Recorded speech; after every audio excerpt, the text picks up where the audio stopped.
Ya vimos entonces, hermanos, amados, tres cosas de nuestro bosquejo general. Tres cosas. Ya vimos la introducción, ya vimos los atributos y ya vimos las marcas de una iglesia verdadera. Ahora vamos a ver las marcas de una iglesia saludable. Las marcas de una iglesia saludable. Vamos a ver entonces 6 marcas de una iglesia saludable. ¿Qué es una iglesia saludable? Una iglesia saludable es una iglesia que no simplemente es verdadera. Una iglesia saludable no se conforma con simplemente ser una iglesia verdadera. O sea, no se conforma con tener las primeras 3 marcas o señales. No se conforma a eso. Procura tener otras marcas que le van a dar salud y vigor como iglesia local. No se conforma a eso. Y yo quiero hablarles de 6. Yo sé que hay más. Sé que hay más marcas de una iglesia saludable, pero quiero hablarles solo de 6 de estas marcas. ¿Por qué? Porque esta iglesia saludable va a revisar constantemente la palabra de Dios, va a revisar constantemente sus fundamentos y se va a guiar por el principio reformado que se le atribuye, que se los dejé ahí por escrito también, que se le atribuye a Lutero, a Zwinglio y Calvino. Ese principio dice Ecclesia Reformata Semper Reformanda, pero como no sabemos latín, se los dejé la traducción ahí debajo. La iglesia reformada siempre está reformándose, siempre se está reformando, siempre está en proceso de reforma. ¿Qué significa eso? Que la iglesia constantemente se compara con lo que la Biblia dice que debe ser la iglesia y se conforma a la Biblia, no a las tradiciones, no a lo que digan sus pastores, no a lo que digan los miembros, se conforma a la Biblia. Una iglesia reformada siempre está en proceso de reforma, siempre. O sea, hasta el fin de los tiempos. Esta iglesia, esta misión, pasará a ser iglesia reformada y nunca va a dejar de ser iglesia reformada. Dios quiere. Porque siempre va a estar en proceso de reforma. No crean que porque ya conozco el tulip, ya conozco las 5 solas, ya conozco la confesión de fe, ¡listo! Ya soy reformado. No, eso va creciendo, es algo constante, como iglesia y como persona, como cristiano. Ahora, ¿cuáles son esas marcas de una iglesia saludable? Número 1, la iglesia y su gobierno. Debe tener un gobierno bíblico. Segundo, la iglesia que procura ser saludable va a tener una pluralidad y paridad pastoral. Pluralidad y paridad. Tercero, la iglesia saludable, o que procura ser saludable, debe tener una membresía oficial. Y les voy a dar los pasos para tener una membresía oficial. Cuarto, la iglesia que procura ser saludable debe ejercer correctamente la disciplina eclesial. Eso ya lo expliqué hoy, así que ahí ya no lo voy a explicar. Pero lo debo incluir porque la disciplina a veces se aplica de manera incorrecta y se hace como quieren, ¿cierto? Empiezan por el final y terminan en el principio y luego la iglesia se divide y queda todo por los suelos. Entonces, esa marca es importante, pero como ya expliqué hoy, ese aspecto ya no lo vamos a ver el día sábado. Por otro lado, la predicación expositiva es algo que ayuda a la iglesia a ser saludable. Y ahí sí les quiero hablar un poquito más profundamente de lo que es la predicación expositiva. Ya no solamente como esas 3 marcas. Ahora quiero hablarles de algunos otros datos de la predicación. Ya no los mismos, otros diferentes, para que vean un poco más lo que es la predicación expositiva. Y finalmente, en sexto lugar, la confesionalidad dentro de la iglesia. ¿Sí? La iglesia debe ser confesional. ¿Qué confesión de fe les regalamos el día martes? La Confesión de Londres de 1689. Esa confesión se las dimos porque esta iglesia es bautista. Esta misión, que yo anhelo ya que sea iglesia, es bautista. Y tiene sus distintivos, 32 distintivos. ¿Sí? Entonces, la idea es que lo conozcan. Porque no se trata de que tengan ese documento ahí arrumbado y empolvado, sino que la iglesia conozca el documento. Bien, vamos a iniciar con la primera marca, la iglesia y su gobierno. La iglesia y su gobierno. En primer lugar, basados en lo que dice primeramente la Biblia, pero también redactado en la Confesión de Londres, capítulo 26, párrafo 7, nos habla de su independencia. La iglesia tiene un gobierno independiente, a diferencia de los presbiterianos, romanistas y algunas otras denominaciones. Nosotros no somos denominacionales, no vamos a pertenecer a una denominación. La iglesia va a ser independiente. Digo va a ser porque aún no es iglesia, pero va a ser independiente, porque eso es lo que dice o nos enseña por lo menos la confesión de fe. ¿Alguien me puede ayudar leyendo, por favor, en su primera página, lo que dice capítulo 26, párrafo 7? A cada una de estas iglesias así reunidas, el Señor, conforme a su voluntad, declarada en su palabra, ha dado todo el poder y autoridad en cualquier sentido necesario para realizar en orden, en la adoración y en la disciplina que Él ha instituido para que lo guarden, juntamente con mandatos y reglas para el ejercicio propio y correcto y la ejecución del mencionado poder. ¿Se entiende ese párrafo? Es mucha información condensada, pero vamos a resumirlo. Primero, vean cómo inicia el párrafo. Dice, a cada una. Eso apunta a independencia.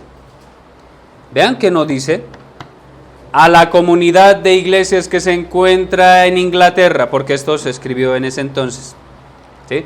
No dice a la comunidad de iglesias que se encuentran en Roma. No dice a la comunidad de iglesias que están en Francia. Dice que a cada una de estas iglesias. Ahora, ¿cómo son las iglesias? Más adelante lo vamos a ver. Más adelante les voy a explicar qué es una iglesia conformada. Pero dice, a cada una de estas iglesias así reunidas, el Señor. ¿Quién? ¿Quién ha dado la independencia a la iglesia? El Señor Jesucristo. ¿Conforme a qué? Conforme a su voluntad, declarada ¿dónde? En su palabra. O sea, ¿quién es la autoridad de la iglesia? Le ha placido revelar en su palabra que cada iglesia debe ser independiente. ¿Independiente para qué? ¿Independiente de qué? Buenas preguntas, ¿sí o no? ¿Independiente para qué? ¿Independiente de qué?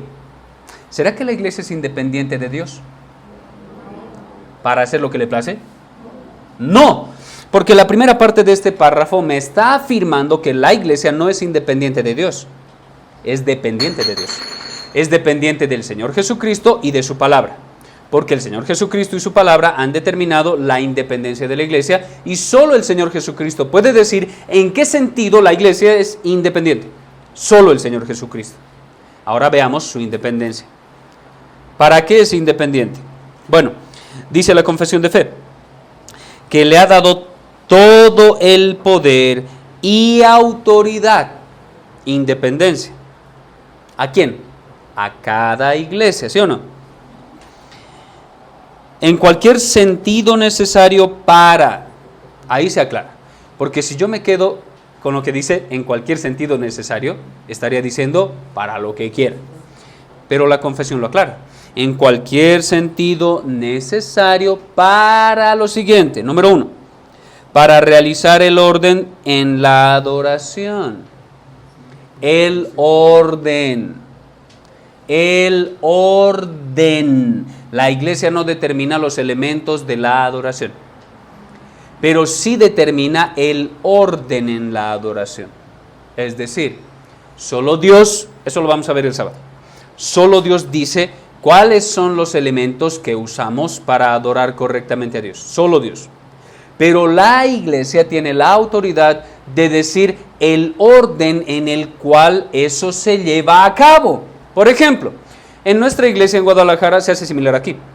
Iniciamos con una oración por parte del hermano director del culto, ¿sí? Inicia con la oración. Después de esa oración introductoria, lee un versículo que hace referencia al siguiente himno que vamos a cantar. Lee el versículo, cantamos un himno. Termina el himno, nuevamente leemos otra parte de las Escrituras y cantamos otro himno. Termina eso, leemos una parte de la Biblia y cantamos un tercer himno. Y después del tercer himno, el hermano director da lugar a la predicación. Ahora vamos a escuchar la predicación de la palabra por parte de nuestro pastor o del hermano encargado. Entonces pasa, presenta la predicación, la lectura de la palabra, la explicación de la palabra, la aplicación de la palabra, termina de predicar el pastor, se va del púlpito, viene el director del culto y lee una porción de las Escrituras, a veces sí, a veces no, y convoca a la iglesia por medio de los requisitos para ofrendar a preparar sus ofrendas. Y mientras cantamos un cuarto himno dentro del culto de adoración, se recogen las ofrendas públicamente. Después de eso, el hermano que está dirigiendo el culto dice que me da lugar generalmente a mí y terminamos con la oración pastoral. Esa oración va dirigida por el anciano pastor o por algún hermano dotado dentro de la iglesia si el pastor no se encuentra. Entonces, ese hermano ora delante de la iglesia, bendice a la iglesia en el nombre del Señor Jesucristo y terminó el culto de adoración. Ahí termina. Bien, esos elementos que les acabo de mencionar son los elementos que Dios ha determinado para adorar. El orden puede variar. Por ejemplo, tal vez esto les parezca raro. Incluso en la iglesia una vez pareció raro, pero generalmente el cuarto himno después de la predicación es el momento en el que se recogen las ofrendas. Y un día le dije a un hermano, por favor, recoja las ofrendas en el segundo himno, porque yo iba a dirigir el tercer himno y el cuarto himno. Y no quería, yo como pastor, yo prefiero no convocar a la iglesia a las ofrendas. Prefiero que sea un hermano de la iglesia que lo haga, ¿sí? Entonces, yo le pedí que él convocara a recoger las ofrendas en el segundo himno. Y todos quedaron como, ¿qué pasó? Siempre recogemos las ofrendas en el cuarto himno y ahora lo movieron al segundo. No, vamos a caer en herejías o no sé qué. Y se sorprendieron. ¿Por qué? Porque se está volviendo una costumbre. Pero el orden puede ser movido, siempre y cuando los elementos estén. Por ejemplo, si cantamos un himno, se lee la Biblia, primero se canta el himno, oración, se canta el himno, leemos una porción de las Escrituras y pasamos directamente a la predicación. ¿Está mal? No. Porque después de terminada la predicación se va a recoger las ofrendas y vamos a cantar otros 2 o 3 himnos. Y ya no vamos a leer ninguna parte de la Biblia, solo vamos a cantar 3 himnos. ¿Está eso mal? No, porque ya estuvo el elemento de lectura de la palabra de Dios al inicio. Entonces, el pastor, los líderes tienen la autoridad, la iglesia tiene la autoridad de mover esas cosas. Al inicio, al final, como quieran. El orden se puede mover. Los elementos son inamovibles. Deben estar. Porque Dios dijo cuáles son. Eso lo vamos a ver el sábado, más claramente. Pero dentro de esa independencia está en primer lugar que la iglesia realiza el orden en la adoración, pero también en la disciplina. Ahora, la Biblia ya nos dice el orden, ¿cierto? Pero dentro de eso solo nos dice la primera, la segunda, la tercera. Yo les dije que pueden ser 3 veces el primer paso, pueden ser 2 o 3 veces el segundo paso, y el último paso también puede esperar una segunda vez. El orden puede ser movido, pero el elemento no puede ser alterado. El orden a Dios le ha placido dejarlo a la iglesia. Dice, y en la disciplina que Él ha instituido para que lo guarden. ¿Juntamente con qué? O sea que la iglesia puede dar mandatos extrabíblicos siempre y cuando no vayan en contra de la Biblia. ¿Qué tipo de mandatos? La iglesia inicia el culto los domingos a las 11 de la mañana y deben estar a las 11. Ese es un mandato y deben estar. O la iglesia determina que sea a las 8 de la mañana.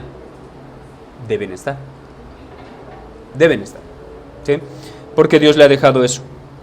Dice, los mandatos y reglas para el ejercicio propio de la iglesia y correcto y la ejecución del mencionado poder. O sea que Dios le ha dado poder y autoridad a la iglesia para regir en esas cosas, en cuestiones de orden, de adoración, de disciplina y también en algunos aspectos que no son o no están en la Biblia. Porque la Biblia no dice en qué horario se tiene que reunir la iglesia los domingos, ¿o sí? Y si hay algún texto, pues díganmelo y salgo de la ignorancia. Pero no dice, ¿o sí? No. La Biblia no dice cuándo va a ser la asamblea ordinaria de la iglesia. No dice. Pero eso lo puede convocar el líder o pastor de la iglesia. Hermanos, vamos a tener asamblea en 2 meses. Prepárense para ese día, por favor. ¿Ya? Y el que no está debe presentar una carta por escrito diciendo, pastor, no voy a poder estar. Porque tengo un evento, porque ya había programado algo, ok. Pero debe ser algo formal. Entonces, la iglesia tiene esa autoridad. Ahora, ¿en qué está basado? En un pasaje que ya leímos. Mateo capítulo 18, versículo 18. Atar y desatar. La iglesia tiene esa autoridad, dada por Dios. La iglesia. Lo que vimos en el versículo 19 y 20, ese es el pasaje en cuestión que nos ayuda a entender esto acerca de su independencia. Ahora, hay distintos tipos de gobierno.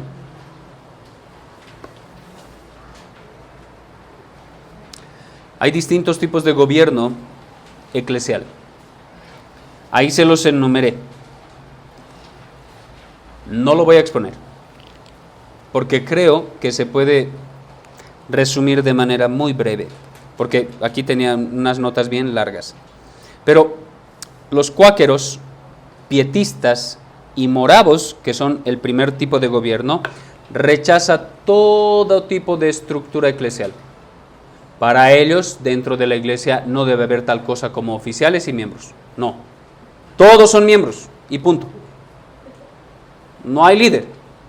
Por eso en sus cultos, cuando se reúnen, uno de repente se puede parar ahí atrás y decir, quiero que cantemos el himno número 10 del himnario, listo, vamos a cantarlo. Y otro allá atrás se puede parar, traigo palabra del Señor, van a escuchar la palabra del Señor. Sus cultos generalmente son sumamente informales, precisamente porque no les gusta la estructura de la iglesia. Ahora, no sé qué tanto haya cambiado eso, no sé qué tanto haya permanecido, pero por lo menos los cuáqueros originales, pietistas y moravos, son personas que rechazan todo tipo de estructura eclesial. Y eso generalmente porque rechazan Roma. Roma es piramidal, ¿cierto? Ellos rechazan eso. Así que dicen, toda estructura eclesial es mala, eso es del diablo, no vamos a tener eso. Segundo, el sistema erastiano se basa en lo que les puse ahí, de manera muy sencilla. Basado en un hombre, Erasto, que vivió en esos años, y este sistema dice que el Estado debe gobernar a la iglesia. El Estado dice lo que la iglesia debe predicar, debe hacer, y generalmente el sistema erastiano está basado en el comunismo, en gobiernos comunistas, porque los comunistas dicen lo que se cree, lo que se hace y lo que no se hace. Entonces, por ejemplo, el gobierno erastiano, el sistema erastiano de gobierno, lo tienen algunas no sé si sean iglesias, tal vez sectas, que están en Cuba, se han sometido al gobierno y solo predican lo que el gobierno dice y nunca hablan en contra del comunismo, predican comunismo. Ahora, hay iglesias verdaderas que están luchando en contra de eso, en Cuba. Pero actualmente, como Cuba es un país comunista, se han sometido a eso. En Alemania pasó lo mismo. En todos los gobiernos comunistas pasa ese tipo de cosas. Por otro lado está el sistema episcopal. El sistema episcopal se basa en lo que pasó en los primeros siglos de la iglesia. Cuando los padres de la iglesia empezaron a interpretar el tipo de gobierno que debía tener la iglesia, determinaron 3 diferentes oficios: obispos, presbíteros y pastores. Los obispos supervisaban a los presbíteros y eran los superiores, ¿sí? El obispo posteriormente es llamado padre de la iglesia. Los obispos estaban encargados de revisar a los presbíteros. Los presbíteros eran como encargados de revisar a las iglesias en particular. Los obispos se encargaban de revisar a todos los presbíteros que estaban encargados de diferentes iglesias, ¿sí? Estoy procurando hacerlo más rápido para que lo entiendan. Los pastores eran los encargados de la iglesia en sí misma, los que predicaban la palabra dentro de su iglesia local y nunca salían de esa iglesia local, estaban ahí. El sistema episcopal empezó a hacerse piramidal, ¿sí? Empezó a hacerse piramidal, el obispo estaba aquí arriba, luego seguía el presbítero y luego seguían los pastores. Por eso pasó al papismo, debido a que los padres de la iglesia malinterpretaron algunos textos. Porque, bueno, luego vamos a hablar de eso, pero malinterpretaron eso y pasamos al sistema católico romano, que surgió aproximadamente del 650 en adelante. El tipo de gobierno católico romano, ya se los mostré el otro día de manera muy breve, ¿sí? Es un gobierno piramidal. En ese gobierno piramidal la cabeza es el Papa. No el papá, el Papa. El Papa es la cabeza infalible de la iglesia. Y lo que el Papa dice, se debe hacer. Se distorsionó el tipo de gobierno. Llegamos a ese sistema piramidal en el cual el Papa, bueno, no todo lo que dice el Papa es infalible. Hay un documento que él saca por lo menos una vez al año que se conoce como ex cátedra. Ese documento ex cátedra es infalible. No todo lo que dice el Papa, sino ese documento ex cátedra. Pero pasamos del catolicismo romano y esa sucesión, el Papa gobierna sobre todas las iglesias católicas que hay a lo largo del mundo, ¿sí o no? Bueno, de eso pasamos al congregacionalista pleno. Eso es democracia total. En ese tipo de gobierno, quien gobierna es la iglesia, los miembros, no los ancianos. Los ancianos no tienen autoridad. En este tipo de iglesias congregacionalistas, el anciano es un empleado de la iglesia. Lo contratan 3 años, si se aburren de él, lo sacan y contratan otro. Se aburren, contratan otro. Se aburren, contratan otro. Muchas iglesias bautistas generales tienen este tipo de gobierno, congregacionalista pleno o democracia. ¿Por qué cayeron en eso? Por rechazo al romanismo. Rechazan tanto lo que pasa en el catolicismo romano que dicen, eso es malo. Entonces, ¿quién debe gobernar? No el Papa, ni el obispo, ni el cardenal, sino la misma iglesia se gobierna a ella. Eso está mal. Pero también surge el otro gobierno de los presbiterianos, postulado por Juan Calvino. Él propone el sistema presbiteriano de gobierno o democracia representativa. La iglesia tiene participación, pero quien gobierna realmente son los ancianos. Pero no solo eso. Dentro del presbiterianismo también es algo así como una pirámide, nada más que la pirámide no tiene una punta, está como así. Tiene espacio para otros. ¿Por qué? Tienen sínodo, tienen presbítero y tienen asamblea. La asamblea, creo que estoy confundiendo algunos términos, no quiero ver mis notas porque me demoro más, pero dentro de ese gobierno, en la última parte son un grupo de pastores que dicen lo que se debe hacer en cuestiones complejas y dicen lo que se debe hacer dentro de las iglesias. Eso lo reparten a los que están más abajo y esos lo llevan a las iglesias. De todas maneras, hay una denominación, por así decirlo. De todas maneras, la iglesia no es independiente, porque hay alguien aquí arriba que dice cómo se deben hacer las cosas aquí abajo. Eso es lo que propone Juan Calvino, y él dice que eso se debe hacer porque la iglesia no se puede gobernar a sí misma, porque hay maduros e inmaduros que son parte de la iglesia. Entonces, las decisiones van a ser difíciles de tomar, pero los ancianos que están aquí arriba son enteramente maduros y ellos van a tomar buenas decisiones. Por eso, si un pastor cae en una iglesia presbiteriana, el presbiterio viene, quita al pastor y viene y pone otro pastor. Y la iglesia no decide eso, lo deciden ellos. Así que no hay independencia. Pero a eso se conoce como democracia representativa. Finalmente, tenemos el gobierno presbiterial congregacionalista, democracia parcial o congregacional parcial. Y ese es nuestro tipo de gobierno. Pero lo vamos a ver mañana. Así que no dejen de estar en el mismo canal y a la misma hora. Hermanos, vamos a orar para despedirnos. Y el día de mañana espero que podamos tocar este tema que es importante. ¿Cómo se va a gobernar esta futura iglesia? Oremos. Amado Padre Celestial, quiero agradecerte por tu palabra, quiero agradecerte por este tiempo, quiero agradecerte por mis hermanos, porque de manera atenta han estado presentes durante estos días. Yo sé que muchos de ellos vienen cansados después de trabajar a lo largo del día. Sin embargo, te doy gracias porque puedo ver que tu Espíritu Santo les ha dado el querer como el hacer por su buena voluntad, y les has dado fuerzas para continuar a pesar del cansancio. Te agradezco por sus vidas y también te ruego por sus vidas, para que todo esto que están aprendiendo sea de provecho, de bendición para sus almas. Oro agradeciéndote por este tiempo y pidiéndote que permitas a cada uno de nosotros regresar con bien a nuestros hogares, que podamos descansar, que nos restaures las fuerzas durante esta noche.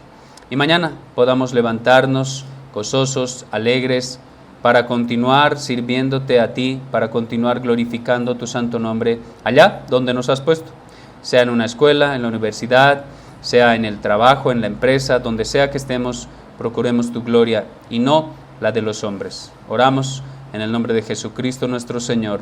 Amén.